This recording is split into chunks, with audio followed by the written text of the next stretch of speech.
আসসালামু আলাইকুম আরহামতুল্লাহ। সুপ্রিয় বন্ধুরা, সূরা আল কাউসার সম্পর্কে আপনাদের জানাবো।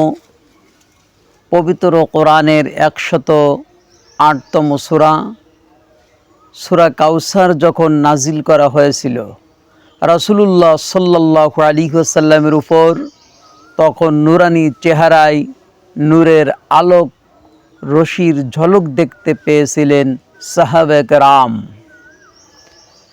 কাউসারের অর্থ হল প্রভুত্ব কল্যাণ। এ সূরাকে আবার নাহালও বলা হয়। একজন সাহাবী বলেন, কাউসার সেই কল্যাণ যা রাসূলুল্লাহ সাল্লাল্লাহু আলাইহি ওয়াসাল্লামকে দান করা হয়েছে। জান্নাতে যা রাসূলুল্লাহ সাল্লাল্লাহু আলাইহি ওয়াসাল্লামকে দান করা হবে।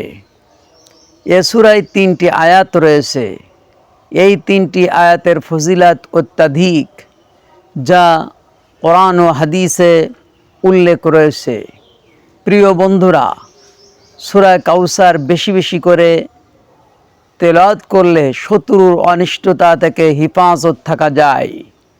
আল্লাহ পাক শত্রুর যাবতীয় খারাপি থেকে হিফাজত করবেন এবং এ সূরা পাঠ করলে শত্রুর শত্রুতামি থেকে আল্লাহ পাক সূরার মাধ্যমে তাদেরকে ধ্বংস করে দেন অথবা তাদের জন্য ভালো কিছু করে দেন। এছাড়া বুজুর্গদ্বীন বলেন, এ সূরা খালি মানিব্যাগে পড়ে ফু দিলে টাকা পয়সার অভাব হয় না, টাকার বরকত কখনো নষ্ট হয় না, অর্থাৎ মানিব্যাগে সবসময় টাকা থেকে যায়। প্রিয় দর্শক, আমরা এ তেলাওয়াতকৃত সূরাটি জেনে নিই।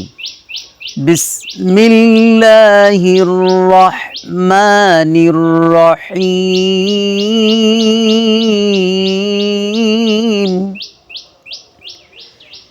ইন্না আ'তাইনাকাল কাউসার ফাসাল্লি লিরাব্বিকা ওয়ানহার ইন্না শানিআকা হুয়াল আবতার।